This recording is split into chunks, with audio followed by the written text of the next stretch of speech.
ஒரு அழகான நகரத்தின் அருகே லியா என்ற சின்ன பெண் மற்றும் சாம் என்ற அவளுடைய நண்பன் மகிழ்ச்சியாக வாழ்ந்து வந்தார்கள். ஒரு நாள் மாலை பூங்காவில் விளையாடிக் கொண்டிருந்தபோது சிப் சிப் என்ற சின்ன சத்தம் கேட்டது. லியா சுற்றி பார்த்தாள்.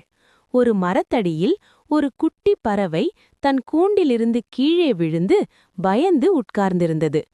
ஐயோ பாவம் என்று லியா சொன்னாள். சாம் மெதுவாக, நாம இதுக்கு உதவி செய்யலாம் என்று சொன்னான்.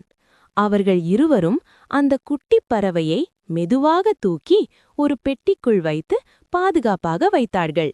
சாம் ஒரு சிறிய மரக்கிளையை எடுத்து கூண்டை சீரமைத்தான். லியா தண்ணீர் சொட்டு சொட்டாக பறவைக்கு கொடுத்தாள். சிறிது நேரத்தில் அம்மா பறவை வந்து தன் குட்டியை பார்த்தது. அம்மா பறவை சிறகுகளை அசைத்து நன்றி சொல்வது போல இசை பாடியது. லியா சிரித்துக்கொண்டே சொன்னாள், சாம், நாம் நல்லது செய்ததால்தான் இது எல்லாம் சந்தோஷமா இருக்கு.